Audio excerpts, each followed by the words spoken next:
जय मसीह प्यारे भाई और बहनों, हल्लेलुया। स्तोत्र संज्ञा भजन संगीता 51, book of Psalms chapter 50 verse 1। सर्वोच्च प्रभु बोलता है, वह उदयांचल से अस्तांचल तक समस्त पृथ्वी को संबोधित करता है। सर्वोच्च प्रभु बोलता है, उदयांचल से अस्तांचल तक वह समस्त पृथ्वी को संबोधित करता है। परमेश्वर हमेशा पृथ्वी को संबोधित करता रहता है। हम जानते हैं कि यह पृथ्वी परमेश्वर के हाथों की रचना है। जब हम इस सुंदर सृष्टि को देखते हैं, इस सुंदर पृथ्वी को देखते हैं, इस निसर्ग को, नेचर को देखते हैं, तो ये सब प्रभु की महिमा गाते हैं। ईश्वर की महिमा का वर्णन करने वाले सारी सृष्टि हमें देखने को मिलती है। मनुष्य की इसी के साथ परमेश्वर की आराधना करते हैं, परमेश्वर का बखान करते हैं।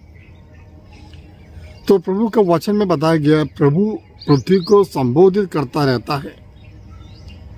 ईश्वर का प्रेम, उसकी करुणा, उसकी दया हम अलग अलग रीति से हम अनुभव करते हैं।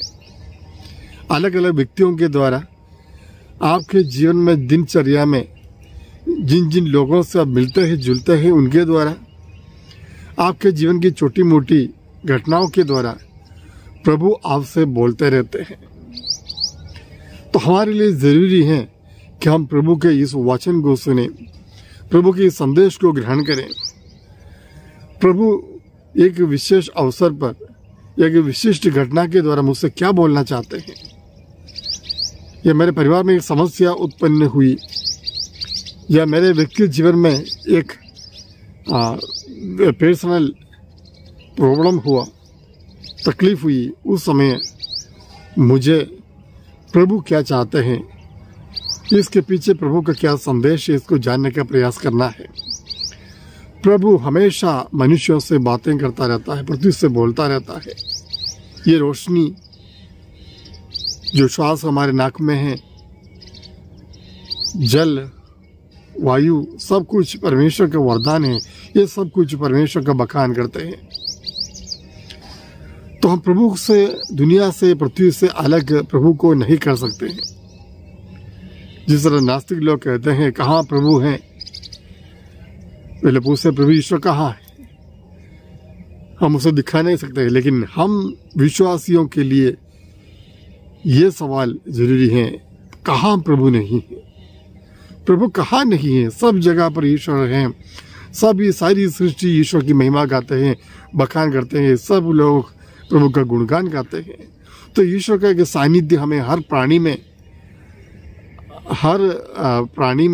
हर मनुष्य में, ईश्वर के हर एक सृष्टि में, इस सृष्टि प्रपंच में, इस संसार में, इस प्रकृति में, इस निसर्ग में हमें देखना चाहिए। तो हम महसूस करेंगे, हाँ सचमुच ईश्वर मनुष्य के साथ है। हाँ प्यारे भाइयों बहनों, प्रभु हमसे बोलते रहते हैं। आपके जीवन में संकट हो, परेशानी हो, जो बीमारी हो, ईश्वर कुछ ना कुछ आपको बोलना चाहते हैं। उसका अर्थ समझने का, उनका जो संदेश है, प्रभु क्या संदेश हमें बताना चाहता है, कन्वे करना चाहता है, उसको समझने का हम प्रयास करें, कोशिश करें। आइए हम प्रार्थना करें। धन्यवाद प्रभु परमेश्वर, आपने वचन के द्वारा आज हमें बताया कि आप पृथ्वी से हमेशा संबोधित करता रहता है। हम आपसे दूर न, आपकी नजरों से दूर नहीं प्रभु, आपकी नजरों के सामने हैं। कभी कभी हम आपका अनुभव कर नहीं पाते प्रभु, इस सृष्टि संसार में, इस निसर्ग में आपको देख नहीं पाते प्रभु। जीवन में कभी कभी हम इतने दुखी हो जाते हैं, निराश हो जाते हैं कि आपका सानिध्य को हम महसूस भी नहीं कर पाते हैं। अमर दया कीजिए प्रभु, हमें क्षमा दीजिए प्रभु। आमीन। प्रभु आप लोगों के साथ सर्वशक्तिमान ईश्वर, पिता और पुत्र और पवित्र आत्मा आपको आशीर्वाद प्रदान करे। आमीन।